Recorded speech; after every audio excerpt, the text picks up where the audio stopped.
Trish Tilby. What the? No, I'm Trish Tilby. I'm Trish Tilby Nixon. Will Trish Tilby please stand up? I'm standing. What the? No, I'm Trish Tilby. No, I'm Trish Tilby, and we are live on air. And this is Trish Talk. Welcome to our first ever Trish Talk with me, Trish Tilby, because I'm Trish Tilby. How are we all today?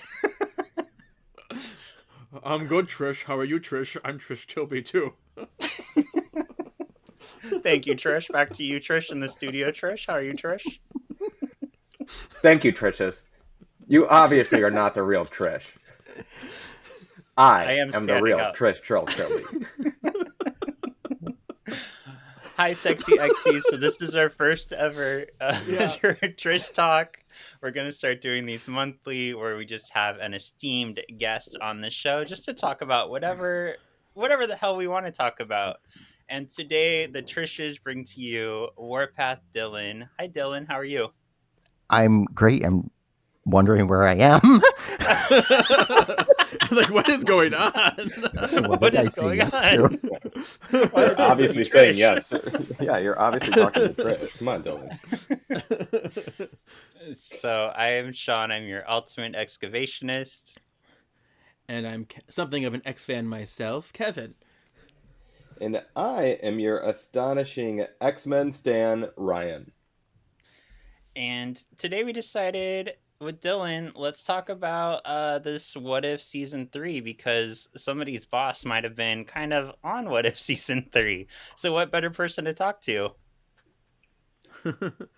Yay. Yay. Yay. Go, Dylan.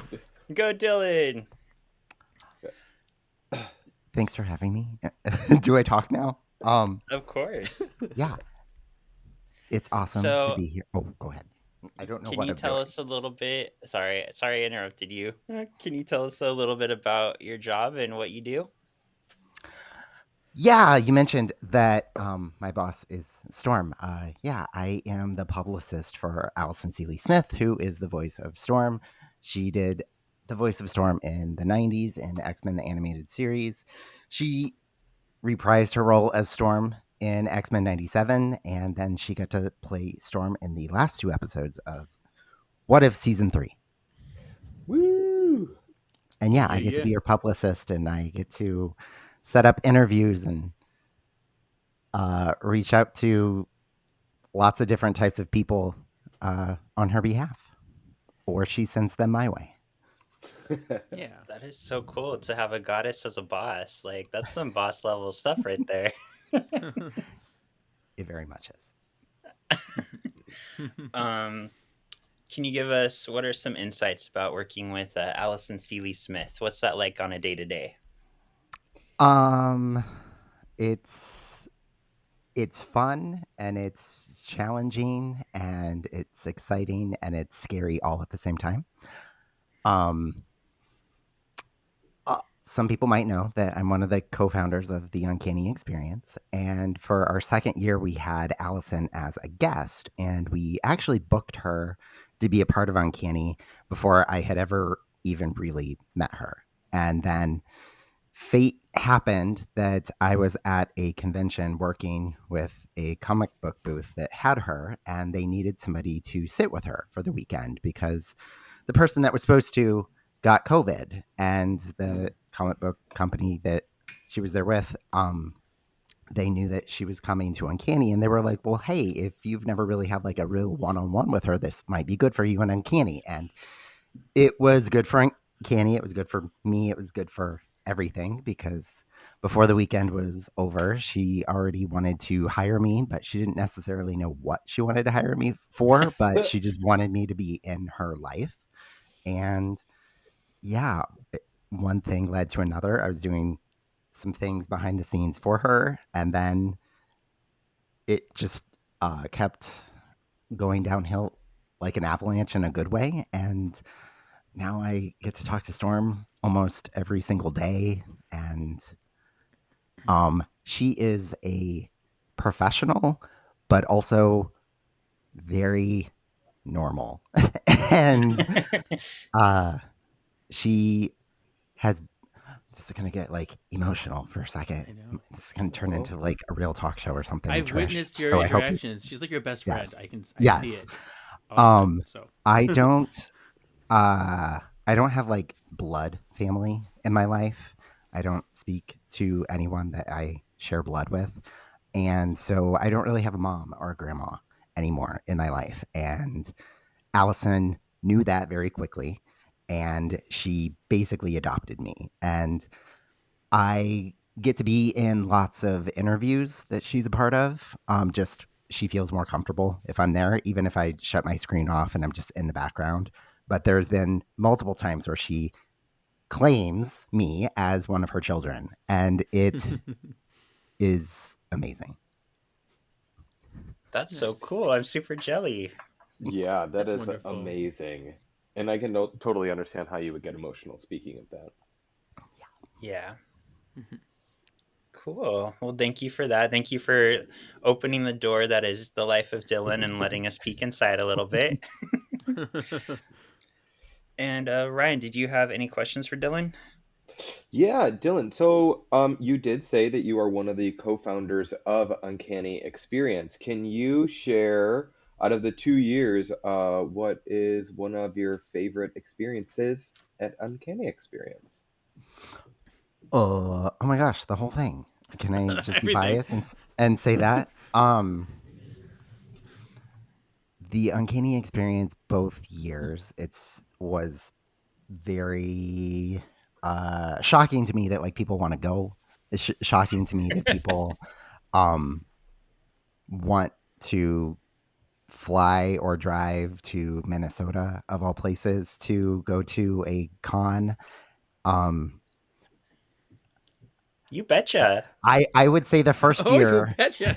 yeah, I would say a highlight for me from the first year, which then also continued into the second year, is we, even though we do get it now, but it's still shocking, that we just didn't know how emotional it would be for people. And after the first year and even the second year, just everybody's like, it was summer camp, or it was a family reunion, or it was me finally being able to go to a convention and not have to like sort through thousands of people to find like someone wearing an X-Men shirt and like point at each other and that be it. So people get like really emotional about it. And I've mentioned this a few times on some other interviews or podcasts. After our first year, maybe this is my highlight because I talk about it so much. After our first year, there was somebody who reached out to us probably 2 or 3 weeks later, and it was a name I did not know, but the person started talking to me as if I did know them. And it was this person that I used to know as a man, and they were now messaging me as a woman. And they said that they finally felt so comfortable in life going to Uncanny that they really needed to be their real self. And they transitioned, and they came the second year, and she was amazing and cosplayed. And it's just, I can't believe that something I co-created helped someone be able to do something like that. Mhm. That is so That is cool. so beautiful. Thank you for I sharing love that. that. Yeah. Yeah. And honestly, because Uncanny of 2024 was the first time I met a certain Mr. Iorio in real life. So Yeah, me too. I credit Uncanny for Ryan being on this podcast and for Too Mutant to Handle coming into fruition, because that's really where we gestated our baby and really got excited about what it would be and started the whole process. So Oh, thank did you. your guys' like mental minds create an onslaught, and that is your podcast? Yeah, but it was only hinted at in the boat Yeah. scene. It didn't actually happen. No, it's definitely a And, community. It's definitely an experience and immersive, and you're doing lots of really great things. And the amount of work you put into the effort you put into it, yeah. it's pretty impressive. So Thank you. It's exhausting. yeah, I can I can imagine. imagine. I've only witnessed a Kevin, sliver. Yeah. Did you have anything you wanted to ask Kevin? Well, you went to Disney not too long ago. You had a wonderful I Disney did. World experience, yes. So, I'm there a lot, but mine is a cosplay question. So, if you had a dream Disney cosplay, what would it be? Ooh, I like this question. Ooh. It is a really good question. I hate it because I don't have an answer right at the top of my head. Oh my gosh. I don't know. Any favorite characters that you? I have a lot. That's why it's so hard. I know Chandler wants to do Magnifico. I thought he would be really good. I have some Magnifico stuff. I love Magnifico. Yeah. I mean, I will say I think it's someone that I believe you have done before, Kevin. But Gaston. I've never done Gaston actually. Oh, I thought you have. Well, you should. No, I've been so afraid to. I'm like, I'm not big enough for that. No, you'd be great, Gaston. Yeah, I can see that. Mm-hmm. Yeah. And if you haven't already, if you could have Allison read any Storm-centric comic, what would it be? Oh gosh. It would. I don't know if it's really considered Storm-centric, but X-Men Unlimited #1, which is just Storm and Cyclops with Professor and the Blackbird that crashed in a mountain, and they have to fight Sienna Blaze. But that was one of my first comics, and so it would be that issue. Nice. Wait, what issue is that again? It's the first X-Men Unlimited when it was a comic back in the 90s. Yeah.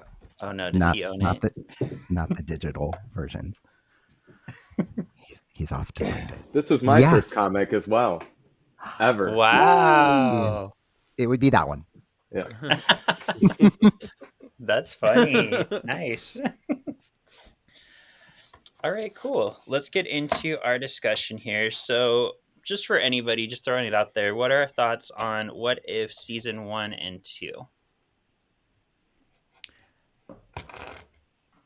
I loved Season 1. Season 1 is really great, yeah. Yeah. Mm-hmm. And when Season 2 came out, I watched 2 episodes, and then I did not watch it ever again. Wow. Until probably a year later, and then I watched all of them, and I was like, oh, why did I not watch it? But Season 2 is not as good as Season 1. That's my thoughts. Mm-hmm. Well, I didn't know Season 2 existed until like January. Because I saw the trailers. I'm like, I know What If is out. I'm like, okay, I'm gonna watch the next season. I'm like, wait, there's another one.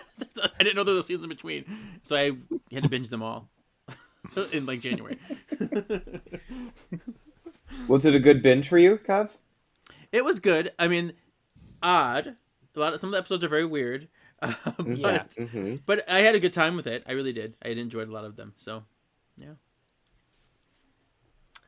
For me, I'm a huge fan of Agent Carter, so getting to see her like in action and actually like developed more than just her getting her head cut off mid-movie, that was pretty awesome. I really enjoyed that, and I've been dying because they have an Agent Carter shield on sale at the Disney employee store, which I get access to through my friend, and I need to have that one day, but I don't have room for it. But one day it will be mine. It will be mine. Are you pumped that she is rumored to be one of the characters in Doomsday or whatever it is? Yeah, and just yesterday, Alan went to Disneyland while I was working because he's an asshole, and he did some pin trading, and he brought me home an Agent Carter pin. I was so excited. He was also an asshole. I was going to say, that makes him less of an asshole, definitely. Yeah. Speaking of his asshole, no, sorry. Yeah, I'm a huge Agent Carter, Captain Carter fan as well. The TV Captain show Carter. that nobody. Yeah, I enjoyed TV it show was too. great. Yeah, I enjoyed the TV show. I just wish that they did. Is it Madame Mask or what's her name? Or Whitney. Whitney Frost. Yeah, Whitney Frost. Yeah. They really screwed her character up. And I like the character or the actress that played her, but I don't know. They could have done much better. Yeah. Fun fact, do you guys know where Captain Carter originated? A what? No, not a What If. Was it a What If? No, it was Exiles, wasn't it? I don't know. It was before that even. It's really random. So there's this mobile app that I've been playing for, God, like 10 years called Marvel Puzzle Quest. And sometimes they throw in like random characters just for fun. And she was one of those characters that they just made up for fun. And much like Harley Quinn, our X-23, she took off and they started throwing her in comics and then movies. And here we are. The other one that they added that hasn't taken off yet that I wish would is Deadpool Spirit of Vengeance. He drives around in a taco truck and he throws flaming burritos and chimichangas at people. Well, now I'm hungry. Right. Eat this. Funny. Very cool. But yeah. Ryan, do you want to get us started on our episode discussion? Yeah. All right. So our first episode was What If the Hulk Fought the Mech Avengers? This was directed, the directors were Brian Andrews and Stephen Frank. Writers were A.C. Bradley, Brian Andrews, and Ryan Little. The air date was Sunday, December 22nd, 2024. All right, so in this one, it was basically the Power Rangers were the Avengers, like, which was very cool to see, but at the same time, it was a little like, oh, I don't know. So in this world, the Hulk decided that he had too much of or Bruce Banner had too much of the Hulk and wanted to separate himself from the Hulk. He did that, but in doing that, he actually created like this huge apex Hulk that then could actually like not poop out, but like bloop out other little versions of himself. Those things started attacking the world. The Avengers were like, you know what would be really good? Let's create giant Iron Man suits for all of us to fight this thing, and that'll work. That'll definitely work. So they did that, and they died. And then out of nowhere, other people came up and they decided, hey, you know what? Let's be the new Avengers. Those people consisted of Sam Wilson, the Red Guardian, Shang-Chi, basically Melina, I don't know, but what's her Black Widow's mom, Nikita, Moon Knight, and Photon. All those people basically fought this giant Hulk thing. That didn't work either. So it's like, you know what? Let's go back and get Banner. They go back and get Banner. Banner's like, nope, I don't want to do it. You won't see. I don't like the person that I become when I'm green. It's not a good thing. Shortly, but he's like, but you know those giant Avenger or Iron Man things? Let's be honest. Let's call them Zords. You know those giant Zords that you guys have? I'm giving you this chip, and with this, you will be able to make the Megazord. With the Megazord they make, still didn't work. So then Bruce found out. He's like, you know what? Let's come back. He comes back. He actually does another gamma bomb, becomes this giant, humongous, like, Stegosaurus Hulk, I guess you could say. And then shortly after that, he does like really bad gamma breath on the other Apex Hulk and kills him. But then the new Avengers are like, oh no, like we got to destroy the big Stegosaurus Hulk. But Sam Wilson was like, you know what? No, let me try and do like the whole what is that, King Kong thing. That works. Or I guess you could do like Black Widow and Hulk. So they did that. Hulk decides that he's all right. He's going to go back into the water and live there forever. The end. That was super detailed. I'm not gonna be doing that. I'm just telling you that was awesome. But yeah, I'm not gonna be that detailed in mine either. But thank you for being so detailed. That's awesome. Oh, there were notes. Oh, there were notes. Yeah, a page worth. Yeah. But well, what did you guys think of the episode overall, Dylan? Yeah. It was not what I think the first episode of a new season should have started with. Yes, thank you. if it was like a second or a third or even any of the others, I think it would have maybe been good. But since it was the first, there was a lot of pressure, and I don't think it paid off. But I do love that for the most part, most of the characters were voiced by the same live action actors that played them. Mm-hmm. Fun fact, it was the person who played Black Widow's mom in the movies. She did not voice her character in this episode. The character was voiced by a voice actress named Kari Wahlgren, who is the voice of Emma from Wolverine and the X-Men. Oh, and she did such a badass job at that. Yeah, she did so good at that. Mm-hmm. But Rachel Weisz is really good too. But yeah, I can see. Yeah. Mm-hmm. Oh my gosh, amazing. This one, like, I like kaiju. I like Power Rangers. I like Zords, Gundam's influence there, some Pacific Rim influence there. I love all that stuff. You like a rim? Yeah, I do. A Pacific one. Pacific way. He just puts his ass in the ocean. You know, there are fish in there that eat your dead skin. You better watch it.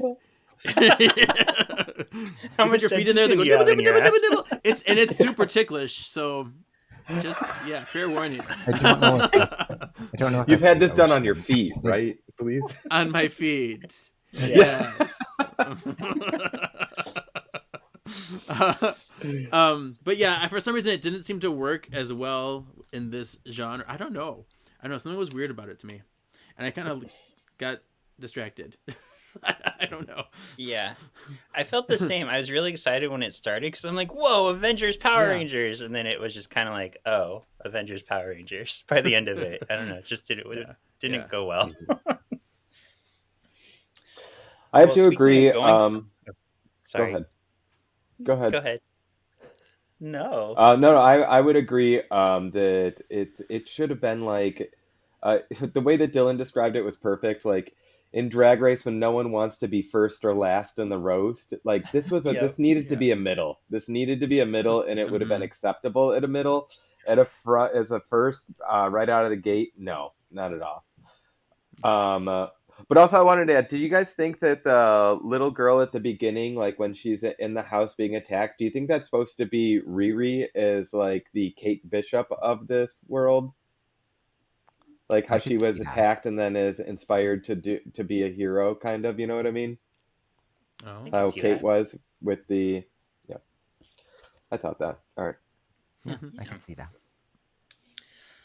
All right, next up we had What If Agatha Went to Hollywood? Directors were Brian Andrews, writers Brian Andrews, Matthew Chauncey, and Ryan Little.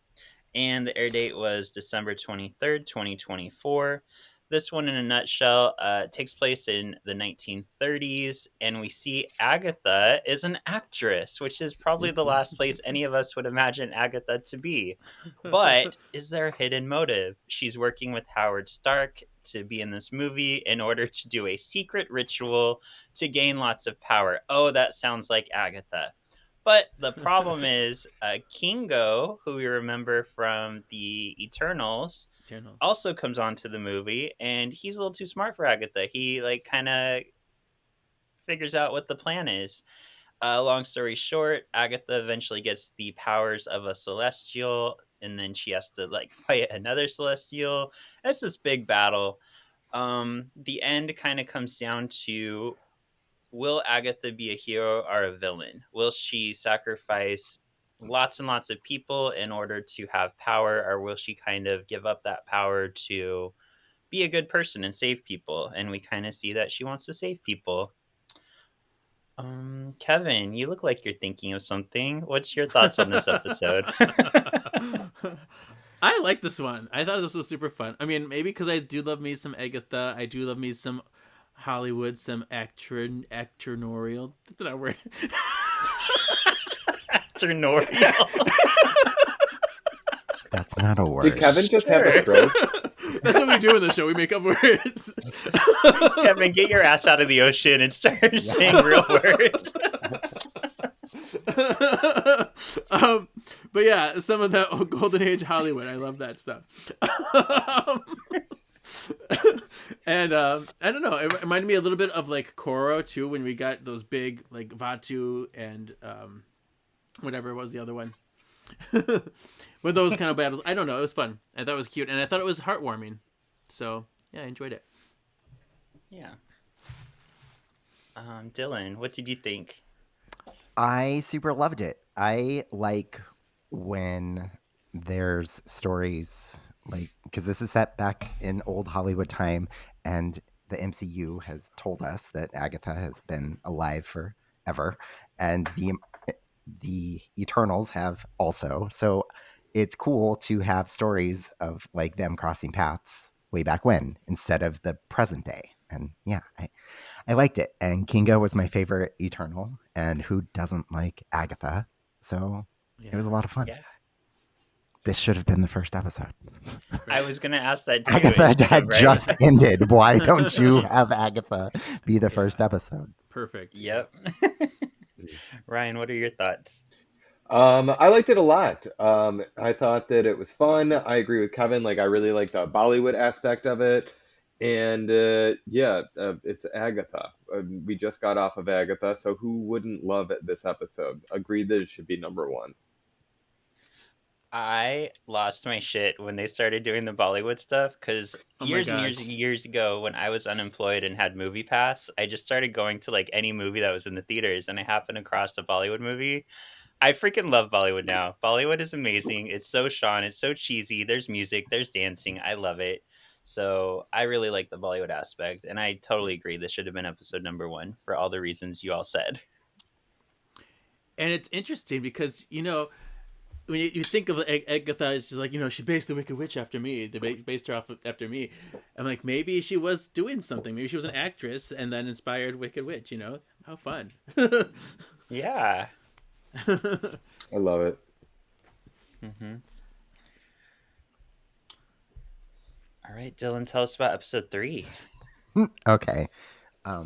Full disclosure, I only just realized that I was on here to do this. Okay, so episode 3 of What If. It is What If the Red Guardian Stopped the Winter Soldier. It was directed by Brian Andrews, written by A.C. Bradley, John Roth, and Joe Simon. Air date Tuesday, December 24th, 2024.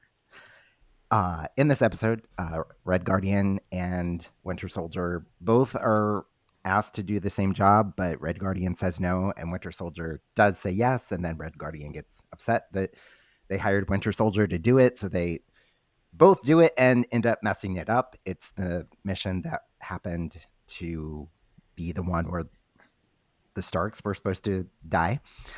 And because they both messed it up, they are facing consequences, and they flee from their handlers, and S.H.I.E.L.D. catches wind of it, specifically a character named Bill Foster, who is the character Goliath. And the rest of the episode is just S.H.I.E.L.D. trying to stop them and capture them, and then their handlers wanting to get them again.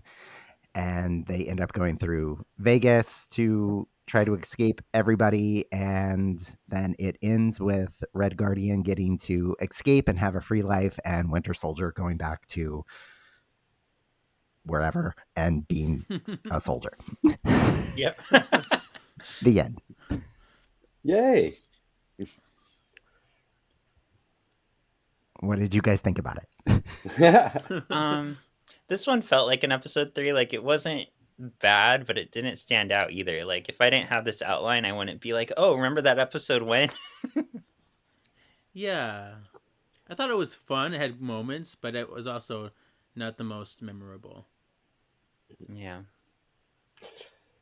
I felt like this was, I mean, it was good. Don't get me wrong. I liked seeing Goliath in action and all that stuff. And also, Ranger Morales, voiced by America Ferrera, was kind of fun. So, it was okay. It wasn't the best, but I also felt like it was like geared toward like the cis straight male kind of like audience. Yeah, it's very much straight buddy movie.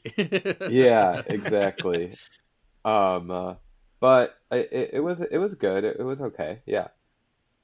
Did you like it better than the first episode? Yes. Yeah. Yes. Yeah, I did. But that should be the question after everyone. Thank you, Dylan. Thank you. Yeah, you're welcome. I thought it was okay. I didn't hate it, but like Sean said, I'm like, oh yeah, that episode happened. Yeah. It made you go, but not, oh. Yeah. Right. And isn't this the episode that apparently Scott and Jean are in? Apparently so. Yeah. I still don't believe Really? it. Why would they be back in that time? Back Well, in the... this was apparently 1991. Huh. Oh, Yeah. okay. So Yeah, it would then have been around the same time that, X-Men in the 90s happened.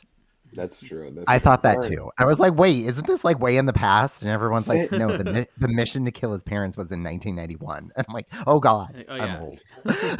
Yeah, why did it feel so Yeah. much earlier than that? It felt very like 60s. So then for was some it- reason, but So then it was technically, or no, I guess that was, yeah, because I'm like, was that Maddie or was that Jean? So that would have been Jean back then It in would the have been Jean. 91. Yeah, Jean. Yeah. Because her hair was in a ponytail. No. Yeah. All right, Kevin, number 4. Number 4. What if Howard the Duck got hitched? Yes. We had directors Brian Andrews and Stephen Frank. Writers Brian Andrews, Matthew Chauncey, and Ryan Little, and this came out December 25th on Christmas. Oh, the birth of baby Birdie. And Our Lord and Savior. Yes, exactly. I get what they were going for. Okay. So it's very strange because after, Darcy and Howard the Duck met in, what was that, season 1? That was season 1, right? Yeah.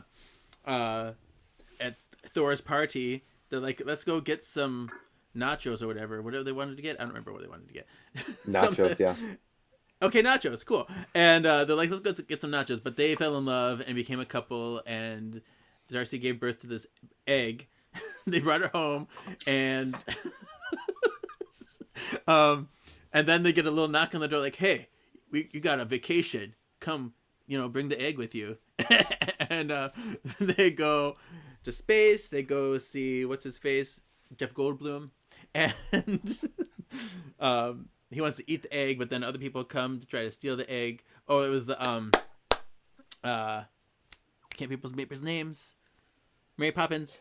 The Ravengers.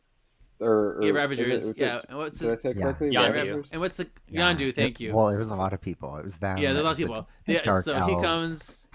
he comes to steal the egg, but then more people come to steal the egg. So everyone's after the baby, and they're like, "No, a baby!" And they end up going to Loki for help. He's like, "Okay, you can come stay here," but then his parents are like, "No." His dad's like, "We don't like that." And so, but then everyone comes. We got Zeus coming here to get the egg. We got everybody. It's like, this is it's destiny. This is kismet. It was born under the stars or whatever, and all the stars align, and now you're super powerful.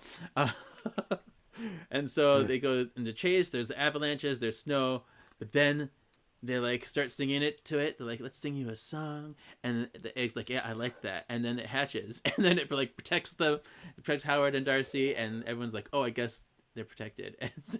And and then they all go away. And they get to stay there for a little bit. Like, okay, I guess we like you now. And they raise the baby. And that's the last time we ever see that baby. Last time. Never see her again. Never again.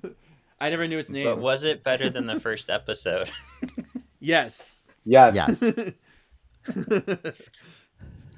Yeah, this one was a standout for me. It was fun. I really liked the kind of continuity with Darcy and Howard, and also the forward continuity that we get after this episode. So this is one I remember.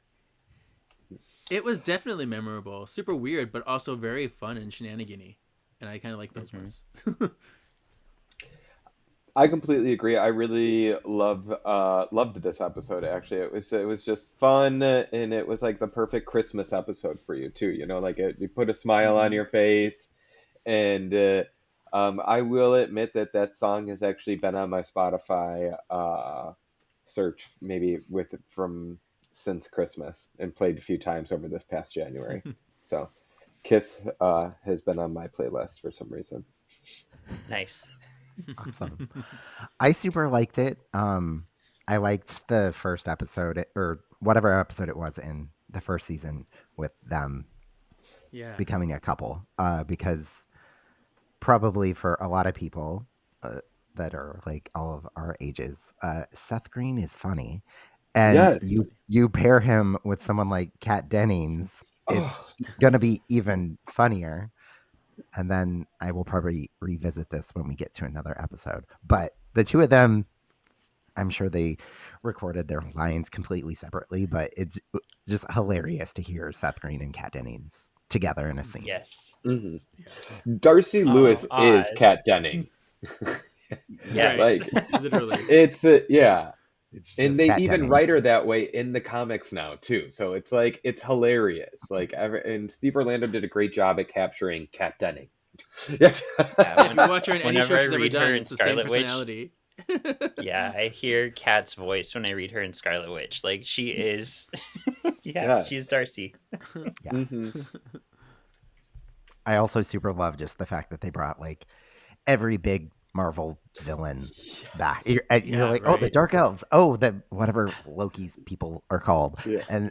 And then Zeus. And you're just like, is there more? Yeah. Yes. It's like is really this important? Like let them have their baby.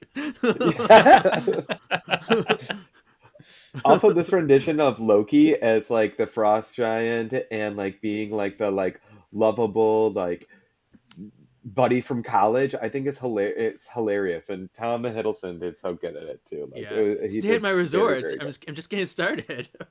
Exactly. It's so funny.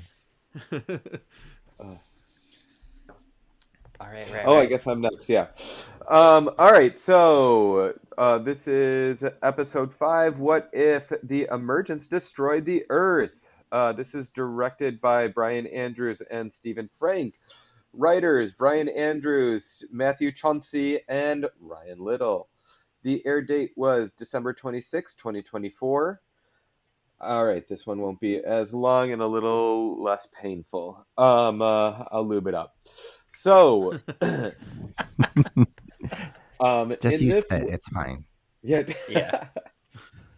All right. So in this world, this basically is like, what if the celestial basically exploded, and the Earth did with it too.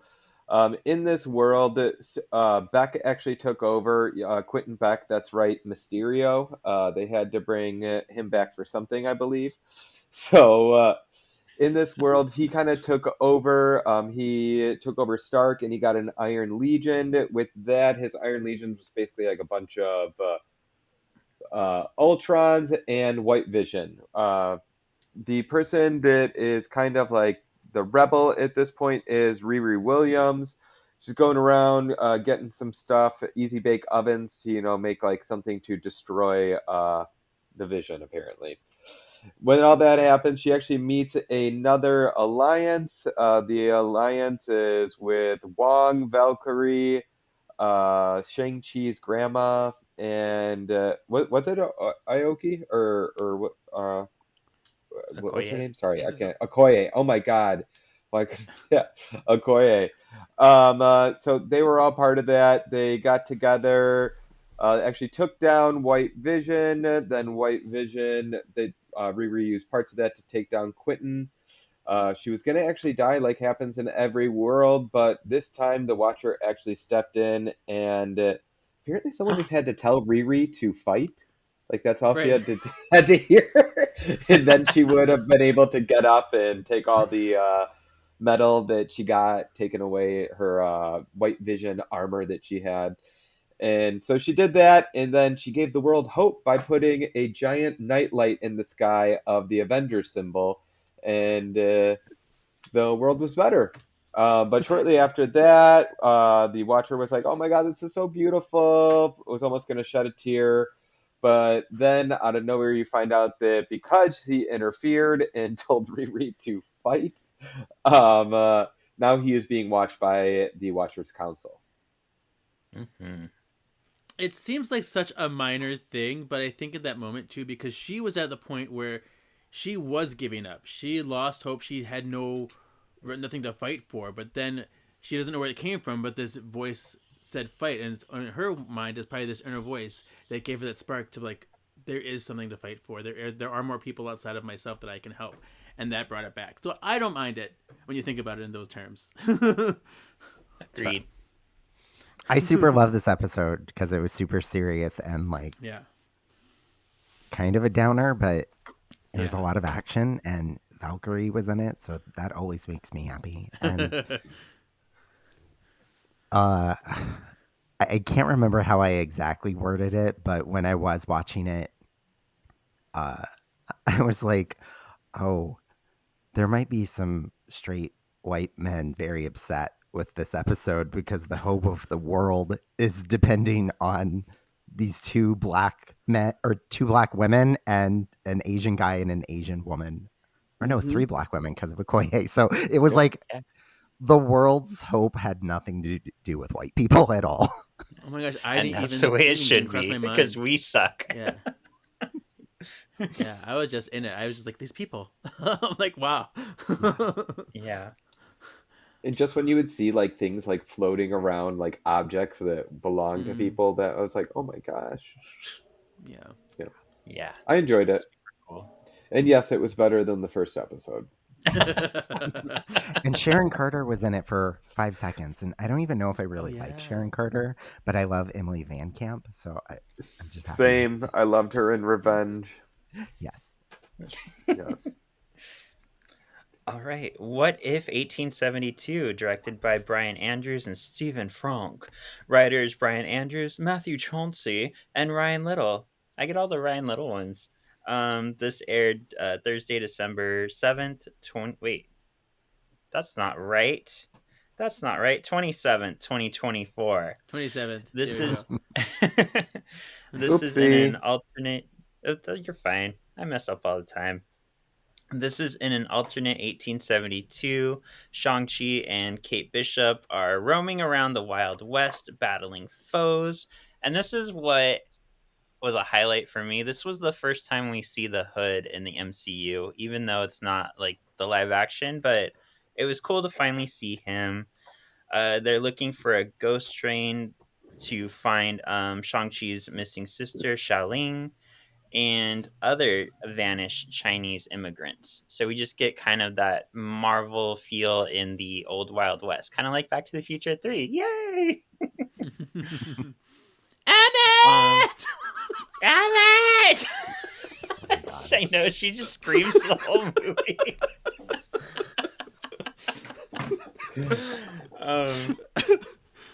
I really like this episode. It was different and it was fun. And since we do have like the line of the like, what is it, Marvel 1800 comics, like there was kind of a reason for this, which felt valid. Yeah, I liked it. It was better than the first episode. And I thought it was an interesting pairing of putting an alternate version of Shang-Chi and Kate Bishop together as a duo.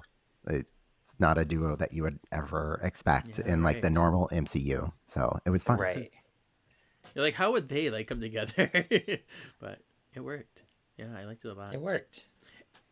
It made me angry. It made me feel things. I was like, I hate you, villain people. What was that guy who was in? That guy was in a movie briefly. What was he in? The guy that like killed her family. Jebediah. He's in a lot of stuff, to be honest with you. Like he was in Justified. Yeah, but I mean, like a movie. He was in one movie in the MCU. I forget what movie though. For a little bit, I have to look it up again. Anyway, but I liked it. Iron Man 3? Maybe. I don't remember now. Possibly. Possibly. If I watched a YouTube video that told me and I forgot what it was. Okay. All right. Well, let's move over to Dylan and start down this path that brought us here in the first place. Somebody gets introduced in this episode. Okay, so Episode 7 is What If the Watcher Disappeared? Director is Brian Andrews and Stephen Franck. Writers are Brian Andrews and Matthew Chauncey and Ryan Little. The air date was December 28th, 2024. In this episode, we get to see Captain Carter having an elite squad. The episode starts with Captain Carter and her team rescuing a planet from getting destroyed by some octopus monster thing. And her team is Kahori, Storm, and Birdie. Birdie is the child of Darcy and Howard the Duck. And in this world, Storm is the goddess of thunder. Captain Carter finds out that the Watcher is missing, and they basically try to figure out how to go save him. And there's a really cool scene where Storm thinks she can use magic to open a portal to the fourth or something dimension, and it doesn't work, but Storm was in it, and it was great. And I just want to say that Birdie was voiced by Natasha Lyonne, who is very much the same type of person as Seth Green and Kat Dennings. And I'm just like, yeah, if Seth Green and Kat Dennings had a child, it would be Natasha Lyonne. Like, it makes so much sense. Can you give us some insight? What was Allison's feeling when she got asked to be in these episodes? So fun thing, I knew for several months about her being in What If, because there was this, not several months, it was like half a year, whatever. I was at a convention with Allison, and there was somebody who was a crew member from X-Men 97, so somebody behind the scenes. They came up to see Allison because they had never met Allison before, and they were like, hey, I'm so-and-so, and I did this on X-Men 97, and Allison was like, great. And then this woman, she was like, and here's my husband. And he stepped forward and he was like, yeah, you and I worked together on the What If episodes that you're on. And she was like, oh, okay. And then they chatted for a bit and then they walked away. And I was like I'm sorry, what? And she's like, yeah, I'm in What If. And I hadn't told you that yet. And I was like, and she's like, I'm not supposed to. And I'm like, you can tell me. And then I was like, what happened? Tell me everything that you remember. So that was fun. But she had expressed to me that she had a lot of fun being a different version of Storm. And that actually, just because of the recording schedules and different things that happened, I believe she was hired for X-Men 97 and What If at around the same time, and she actually voiced the What If Storm before she recorded anything for X-Men 97. Wow. Interesting. And I love that not only did we get Storm, but we got an actual version of Storm we've seen all the way back in the 80s in the comics when she did briefly, wield, was it Mjolnir or was it just Mjolnir? A hammer. It was Mjolnir? Okay. So yeah, that was very cool. Yeah. Meow meow. Love this episode. Meow meow. There was a fun scene. Well, first I want to say a highlight from season 2 of What If was this completely made up character for Marvel, Kahori. Like, Kahori's really cool. But there's a scene in this episode where Kahori and Birdie are playing foosball, and all the characters on the foosball thing are Marvel characters, and that was fun because there was a handful of X-Men characters, and and Birdie's just hilarious.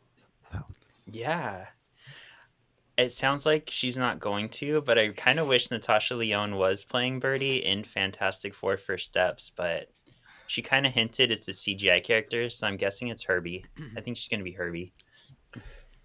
And she would be a really good Herbie. I think that would be a lot of fun. And is Birdie an original character to this show, like Kahori was? Yeah. Okay. Because I was watching this, I was like, I had to stop the episode. I'm like, who is that? I had to go for a roster. I'm like, I have no idea who this is. And then I'm like, I could have just kept watching the episode, but I was impatient. I was like, oh. Yeah, this show has introduced so many characters, and like you said, like Kahori's badass, like Birdie is So fun. great. Like they do a really good job of developing these like fun, interesting characters that hopefully they come over into like the comics or other shows or movies. Yeah. Right.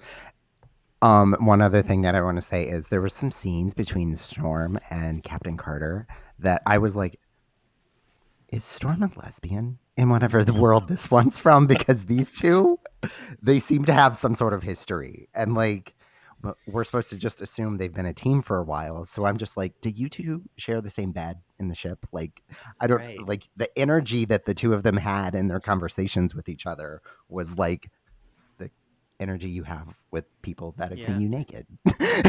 Right. And I could see them both putting their asses in the ocean and letting fish eat their skin together. So Totally. Mhm.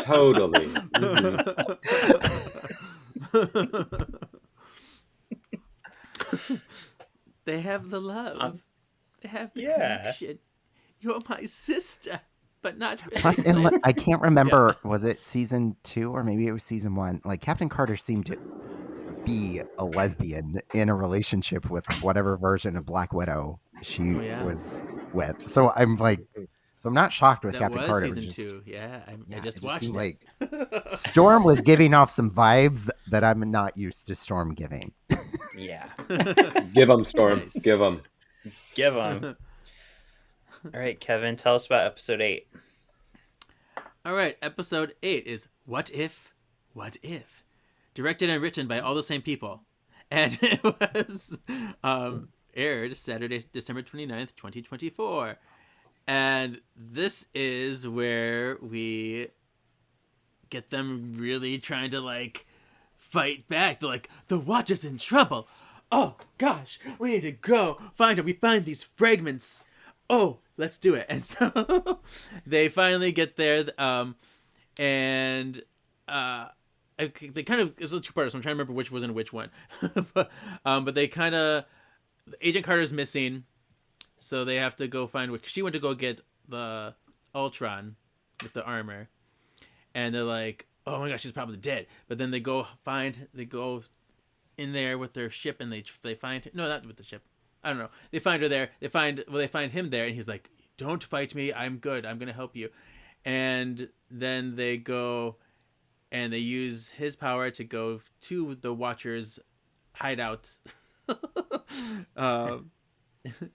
And they save them, kind of, because then he's like, haha, they run away, they get into the ship, and then what happens? Then they track them down, and the big battle ensues. And they take them to that one Doctor Strange world where like they don't have powers, but that's after the big giant fight of everything, and then the 5 of them become Watchers. They take the oath. They became Watchers themselves, and yeah, and then they fight and fight and fight, and then they're like, no, we're gonna delete all of you existences from all the worlds. And Captain Carter is like, no, I'm not gonna lose anybody else. And she's like, hiya, and she flies into them and disappears. But I guess it stops them, and then all their incarnations come back, and yeah, and then the Watcher's like, yeah, you gotta see, you can't just keep watching, you gotta see and realize what's up. He's like, okay, I'll teach you stuff. I don't know. Yeah, there you go. Something like that. Yeah, like that. Kevin's recaps of the past. Yeah. Not sporadic at all. No. I think what I really liked about this one is kind of this one and the last one, not only seeing Allison, of course, but the idea that Ultron has like done the thing. Like he got what he wanted. He rules the universe, but now what? So we get to see him as, well, shit, I was a villain. Now there's nothing left but to be a hero, and we kind of get to see that reverse side of him, which is cool. It's a cool turnaround. Yeah, it was fun. It was fun. All the fight scenes that, where they just fought and fought, like Kevin said. The fight scenes were fun, and they were. It's fun to see the bias that I have for Storm. It's just fun that this alternate version of Storm has to have a gigantic monologue while she's having a fight for the universe. And yeah, it was a lot of fun. Birdie's hilarious, and Captain Carter apparently died. And again, I feel like at the end they were all sad and in a circle or whatever, and then they had their shield and they like zoomed in on Storm's face. So I believe they were wives. Yeah. Wow, now they're married. We went from like together to married. Ship wives. Yep. Yes. I liked the episode a lot. I thought it was a good ending. The only thing that I feel like this season really needed like a Storm-centric episode though. Like I want to see like Captain Carter or the Watcher or I'm so sorry. The Watcher, like it should have been them meeting Storm or something like that. You know, like I feel like that would have been an amazing episode. Dylan, do you have any insight? Was there maybe talk of something like that? There was not, but I agree, and Allison also agrees. Like we know where Birdie came from, we know where Kahori Yes. came from, we know Captain Carter's like 12 episode arc at this point. And Storm was just there being awesome. But Storm was just there. How'd she get there? Yeah, we know nothing about her. Was she an X-Man? Is she an Asgardian? Like, why does she have Mjolnir? Was she ever an X-Man? What is her story? Is she a lesbian? Like, what is her story? I can't imagine what episode they'd cut though to put that story in. Are there any episodes we didn't like as much? I mean, also this is an 8-episode season. The other 2 were 9 in. Was it 9 each, or were they 10? I think so. One, yeah. I think it was 9. But I mean, I don't know. I wanted a Storm episode. Yeah. Agreed. There should have been one. All right. Cool. Also, wasn't there supposed to be a? Oh, go ahead. Go ahead. Wasn't there supposed to be like there was talks about a instead of Wanda doing TV shows, she was supposed to do musicals. Like that would have been an amazing episode. Like give me that episode. Like I want to see that. Come on. Oh yeah. The theater gay in me. Come on. You gave us a lot of Easter eggs here. Do you want to go over those real quick? All right. So when I believe this isn't the end scene, but this was when they like the Watcher was basically saying that he was going to take away all of like them in every single universe that they had and all that stuff. So we saw a Black Panther Storm, a Storm in her giant size outfit, then Kahori in an X-Men uniform, her as a Apocalypse suit, a Cloak and Dagger version, and then Captain America version of her. The Peggy variants that we saw, it was one as her as like Sabretooth Carter. There was Black Knight Carter, Elektra Carter, Asgardian Carter. It was pretty cool. I think I thought those were pretty fun to see. I wouldn't mind seeing Sabretooth Carter and what she would act like. Yeah. Yeah. It makes me think of the Sabretooth comic that just came out where there was the Savage Lady Sabretooth. All right, and then other things that came out at the end credits was the multiple armed Spider-Man, a samurai Ghost Rider, Riri as the Punisher, for some reason Gamora in a wedding dress, a Blade Moon Knight, Thanos Weapon X, which was kind of very scary looking if you think about it, if that ever was true. I like Jubilee Silver Surfer. That was cool. Yes. The Kingo Iron Man, a Ms. Marvel Wasp, Sorcerer Supreme Mephisto. Not Mephisto. Maestro. then Scarlet Witch, Howard the Duck, and then a Dragon Hawkeye, young Hela, Star-Lord Shang-Chi. That would have been cool because of how they did like the Star-Lord Panther, Wild West Loki, and Scarlet Witch from DC versus Marvel something. But yeah, those were those. Nice. Yeah, they were interesting. A Jubilee Silver Surfer just seems silly. Yeah, I would watch that. Where's that episode? Yeah. And then she goes to a lesbian bar, and there's a Storm hanging out with Captain Carter. Yeah. And they're like, "Why are you so fat and sweaty?" Funny enough, the who was the first voice of Jubilee again? What was her name? My apology, it was escaping me right now. Allison Court. Yeah, Allison Court was in the first episode of the Silver Surfer series. She was like literally like just like a small part like in the background. Do you know who else was in that series? Who else? That series had Gamora in it. It was the first time Gamora was on any type of like media besides comics, and it was voiced by Allison. Oh, really? That's right. She just posted that. Yes. It's very cool. Cool. Very, very cool. It's like really the only other thing that she's done besides Storm. Still cool. All right, and Ryan, you put here on the foosball table, there's Thanos, Luke Cage, Iron Fist, Red Skull, Kang, Hela, Black Panther, Scarlet Witch, Zemo, Mystique, Magneto, Rogue Wolverine, She-Hulk, Captain America, Galactus, Loki, Doctor Doom, Invisible Woman. How do you even see that one? Iron Man, Beta Ray Bill, and most importantly, the Infinity Ultron. Good eye, Sniper. Thank you. They should make that table, like, for real. They should.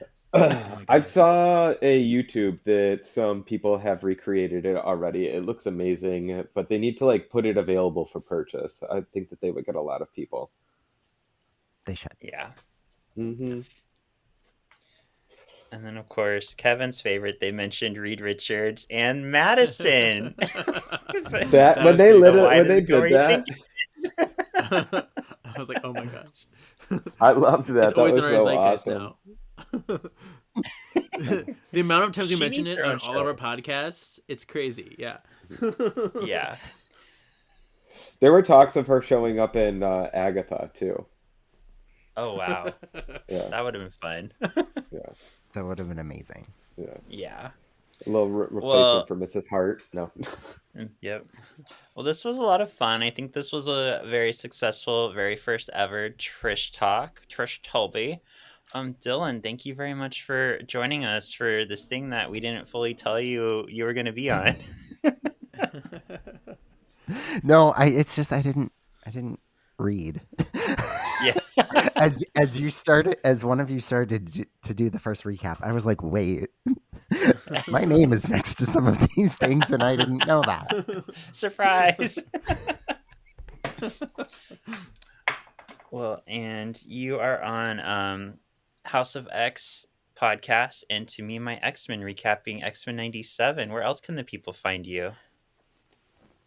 Those places. I also have an X-Men Facebook group. It's pretty big. It's been around for a long time. It's called House of X. And you can find me on any social media platform if I'm still on it. I don't know. Some of them are iffy. But if you just look up Warpath _Dylan, you'll find me. And that's Warpath _DYLAN. And you should look up the Uncanny Experience if you're an X-Men fan. I have one final question about because at the Uncanny Experience we had like Allison celebrate her birthday of sorts. We had a little cake for her. Well, you did that. It was beautiful. Yes. But if you look up Allison Seeley Smith's birthday, you only get the year. Is there a reason why her birth date is not public knowledge? Because she's a lady that doesn't want anyone to know how old she is, and also. There's a lot of different, you can like look up different, like if you look at Wikipedia and then you look at IMDb and then if you look at like Disney Wikia or whatever. All of them have different dates. Different things. And one of them is accurate, but the rest are not. And yeah. Yeah, it's funny. I was like, oh, secretive. I love it. Yeah. Kevin, where can the people find you? Yeah, you can find me on Instagram mostly. That's where I be. KJEEZY87. It's a modge podge of all the things I do. You can also follow the other podcast that we do, Words of the Witches, covering the charmed published media. Blah. And Ryan, how about you? You guys can find me on Instagram at RYEORIO, or you guys can find me in the Solving for X comments. Yeah. How about you, and Sean? You can find me on Sean.Perrette, where you'll find just random stuff on Instagram and TikTok, somewhat Blue Sky. I always forget to post there. And you could find Solving for X.xmen.task on Instagram, TikTok, or YouTube, the thing that we're on now. And we'll be back for our regular episodes continuing through February, and also for our next Trish Talk, which we'll be having another guest, and we'll do something that was what one of the Sega systems was named. that's the hint that I'm gonna give. Oh, okay. All right. You got I it? know. You got there I got it. I know. I got it. All right, Sexy Like, X's, what the thank you hell? for listening, and we'll see you next week with more X-Men Evolution. Woo! Bye, guys. Woo! Thank you so much, Dylan. This was Bye. so much fun.